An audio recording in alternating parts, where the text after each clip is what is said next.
नमस्कार दोस्तों, मैं हर्षिता। आप देख रहे हैं लोक समाचार 24/7, प्रतिदिन एक जज्बा।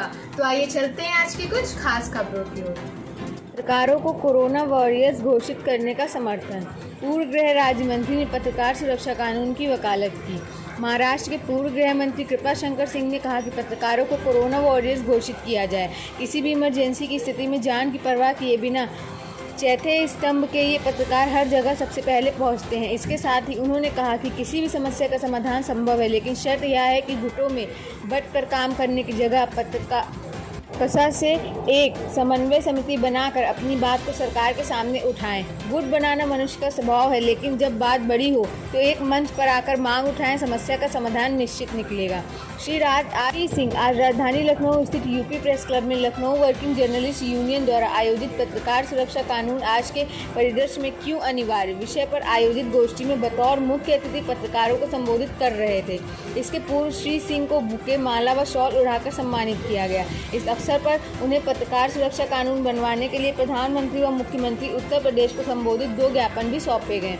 इसके अतिरिक्त UPWJU के अध्यक्ष एवं वरिष्ठ पत्रकार हसीब सिद्दीकी, वरिष्ठ पत्रकार सुरेश बहादुर सिंह, गोविंद पंत राजू, नवलकांत सिन्हा, परवेज अहमद, भाजपा प्रवक्ता ओम प्रकाश सिंह, शिश शरण सिंह, विश्वदेव राव यादव आदि ने अपने विचार रखे। गोष्ठी का संचालन प्रेमकांत तिवारी ने किया।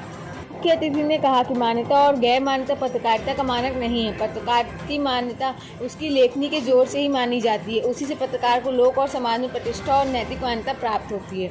उन्होंने कहा, पत्रकारिता की असली आवाज़ है कि मुझे सूली पर चढ़ाने की क्या ज़रूरत है, कलम छीन लो मर जाऊंगा। लेकिन आज विभिन्न कारणों से इसमें काफ़ी फ़र्क आया है।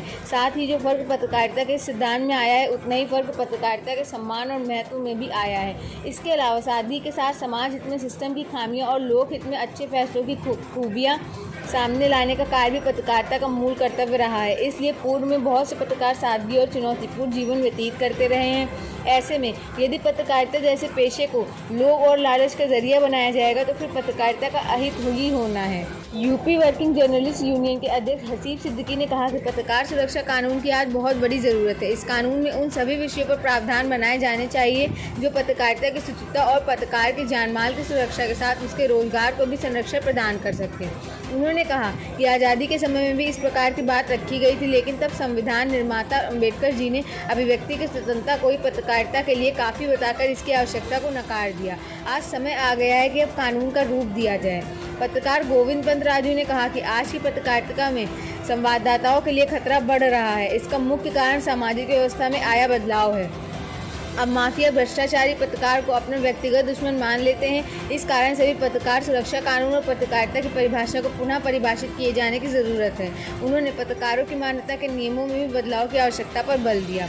मान्यता प्रभाव में सूचना विभाग द्वारा शासकीय भवनों में प्रचलित आदेश की सुविधा के लिए दी जाती थी, परंतु आज मान्यता अब पत्रकारिता की परिभाषा बन गई है। इसलिए पत्रकार सुरक्षा कानून में यह भी तय किए जाने की ज़रूरत है कि पत्रकारिता सरकारी मान्यता की मोहताज नहीं है। पत्रकार नवलकांत सिन्हा ने कहा कि 1990 से अब तक ही लगभग 1500 पत्रकारों की हत्या हुई है, जिनमें से अनेक मामलों में कुछ भी नहीं हो सका। इस प्रकार से पत्रकारिता में आज तमाम तरह की चुनौतियां हैं। पत्रकारों को सुरक्षा देने वाले एक कानून की बड़ी आवश्यकता है। वरिष्ठ पत्रकार परवेज अहमद ने कहा कि कभी एक शायर ने कहा था कि जब तोप मुकाबिल हो तो अखबार निकालो, परंतु आज सच्ची खबर लिखे जाने पर तलवारों का सामना करना पड़ रहा है। ऐसे में चीज़ों को पूरे तौर पर समझे जाने की ज़रूरत है। उन्होंने कहा कि एक बड़ी आवश्यकता पत्रकारों को अपने में एक और अनुशासित होने की भी है, जिस वजह से पत्रकारिता का महत्व आज सियासत और समाज की नज़रों में कम हुआ है। वरिष्ठ पत्रकार सुरेश बहादुर सिंह ने कहा कि आज बात जब पत्रकार सुरक्षा कानून की हो रही है तो यह कहना भी ज़रूरी होगा कि कानून बने, परंतु सुरक्षा सिर्फ पत्रकारों, खबर लिखने वालों की होनी चाहिए। पत्रकारिता के नाम पर सियासतदानों और नौकरशाहों के चक्कर लाने वालों की नहीं। सम्मान पाने के लिए सम्मान देना होगा। हमें पत्रकारिता की सुरक्षा के साथ साथ शुचिता की भी निहायत ज़रूरी है। लखनऊ वर्किंग जर्नलिस्ट यूनियन के अध्यक्ष शिव शरण सिंह ने कहा कि वर्तमान सरकार की इस बात के लिए तारीफ की जा सकती है कि उसने कोरोना काल में दिवंगत पत्रकारों के परिजनों को मान्यता गैर मान्यता का भेदभाव किए बिना आर्थिक मदद की है। उन्होंने कहा कि हमारी मांग है कि 60 वर्ष से ऊपर के पत्रकारों को पेंशन दी जाए। देश के 12 राज्यों में पेंशन की सुविधा है। हमारी फाइल राज्य सरकार के पास है। कई पत्रकारिता संस्थानों में कार्य कर चुके और वर्तमान में भाजपा यूपी के प्रवक्ता ओम प्रकाश सिंह ने कहा कि इस गोष्ठी में 3 मुख्य बातें निकल कर आई हैं। पत्रकारों में शुचिता की बात, उनकी सुरक्षा की आवश्यकता और उनके रोजगार की सुरक्षा। यहाँ पर मैंने एक बात समझी है कि आज पत्रकारों को जन विश्वसनीयता एवं एकजुटता की बड़ी आवश्यकता है। गुटों में भले बट रहे परंतु आम पत्रकार के हित में पत्रकारों को एक साथ रहना जरूरी है। समन्वय समिति बनाकर ऐसा होने पर ही सबका हित संभव है। Lucknow working journalist workers association के द्वारा आयोजित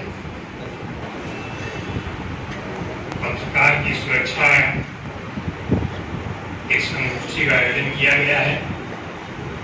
मैं अपने को भाग्यवान समझता हूँ कि आज लखनऊ के इस यात्रा के दौरान मुझे आज यहाँ बहुत सालों के बाद शामिल होने का मौका मिला। मैं वर्कर्स एसोसिएशन लखनऊ के उनका अभिनंदन करता हूँ, धन्यवाद देता हूँ। बहुत सालों से एक दूसरे के जानने वाले हम लोग बैठे हैं, कुछ चेहरे नहीं होंगे जिनको मैं मुलाकात नहीं होगी, लेकिन मैं सभी एसोसिएशन के पदाधिकारियों को धन्यवाद देना चाहूँगा। खास करके हसीब सिद्दीकी साहब से, चाहे 15 साल पुरानी हो, बीच में एक बार आया था, एक कार्यक्रम था, समारोह था, संयोग से उसमें मैं पहुँच गया था। अरे शिवशरण सिंह के फोन से लेकर के जब जहाँ जरूरत पड़ती है मुझे हमेशा प्रेरित करने का काम करते हैं। सुरेश बहादुर सिंह के बारे में मैं क्या कहूँ, मुझे नहीं लगता कि हम लोग कभी एक परिवार में इस मुद्दे पर आखिर पत्रकारों में क्या अभी तक लाभ हो रहा है और क्या आगे होगा? देखिए, हमारी यूनियन की मांग शुरू से रही है कि जब से कोरोना 2019 से शुरू हुआ कि पत्रकारों को कोरोना योद्धा घोषित किया जाए, वो चाहे मान्यता प्राप्त हो चाहे गैर मान्यता प्राप्त हो। गैर मान्यता प्राप्त सबसे ज़्यादा फील्ड में पत्रकार रहते हैं, वही कवरेज करते हैं। मान्यता प्राप्त तो शासन तक ही रह जाता है, इसलिए उसका भेदभाव न करके कोई भी पत्रकार हो उसको कोरोना योद्धा ये सरकार घोषित करे। कोरोना योद्धा घोषित होने से ये फायदा होगा कि जैसे कि दिल्ली सरकार किसी भी पत्रकार की डेथ अगर कोरोना से होती है तो उसको पत्रकार को राज्य कर्मचारी के भाग 1 करोड़ का उसको मुआवजा उसके परिवार को दिया जा रहा है। यही हमारी माननीय योगी आदित्यनाथ जी से पुनः मांग है कि उत्तर प्रदेश के पत्रकारों को जो कोरोना योद्धा घोषित किया जाए और 60 वर्ष से अधिक उम्र के जो भी पत्रकार हैं उनको अन्य राज्यों की बात, जैसे देश के 12 राज्यों में पेंशन दी जा रही है लेकिन उत्तर प्रदेश में अभी लागू नहीं हो पाई है, उसको दिया जाए। और मेरी मांग पिछले लंबे समय से चली आ रही है कि बीपीएल के में हम भले ना आते हों लेकिन हमारे सारे पत्रकार जो हैं वो गरीबी रेखा से नीचे हैं, लेकिन उनको भी भारत सरकार की जो योजना है उसके बाद मुख्यमंत्री स्वास्थ्य योजना का लाभ हमको मिलना चाहिए, जिससे कि हमारा 5 लाख का बीमा हो, हमारे 5 लाख का हमारा किसी भी हॉस्पिटल में इलाज हो सके, क्योंकि हमारे पास आर्थिक स्थिति ऐसी नहीं होती कि 2-4 लाख लगा सके, तो वो उसका लाभ हमको आयुष्मान भारत की तरह मिलना चाहिए। ये हमारी मांग है और मैं जल्द ही माननीय मुख्यमंत्री से मुलाकात करके उन्हें पुनः ज्ञापन संगोष्ठी का आयोजन किया गया।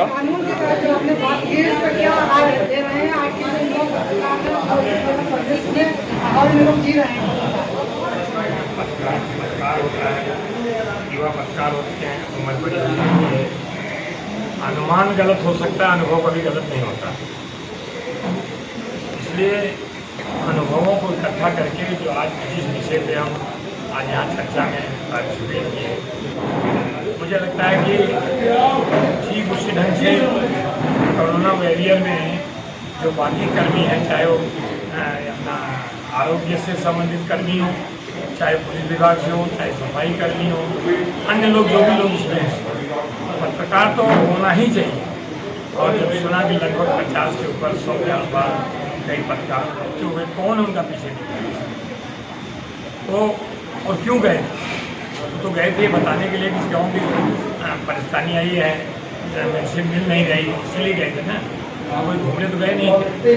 इसलिए मैं चाहूँगा, कोशिश कर रहा हूँ कि माननीय मुख्यमंत्री योगी आदित्यनाथ से मुलाकात हो जाए, इन बातों को मैं जानता हूँ।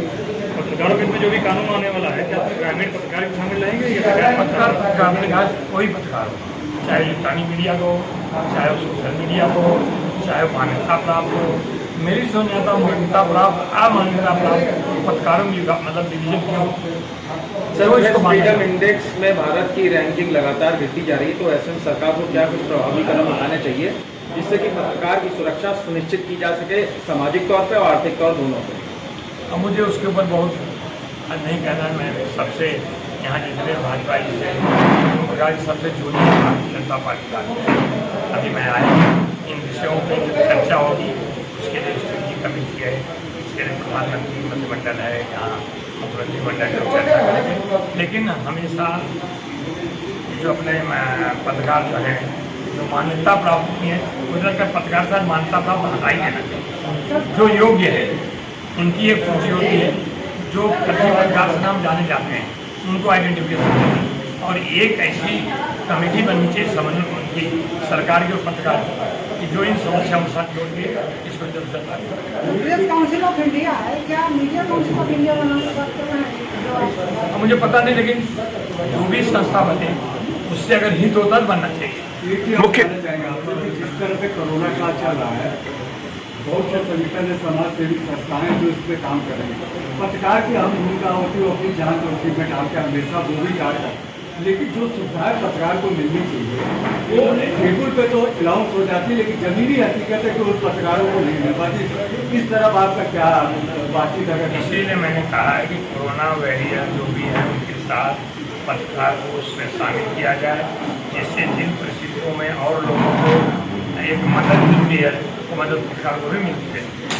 अभी हमारे बीच में श्री ओम प्रकाश जी ने एक बहुत बढ़िया बात बोली थी कि पत्रकार गैर मान्यता प्राप्त हो या मान्यता प्राप्त हो, पत्रकार होता है।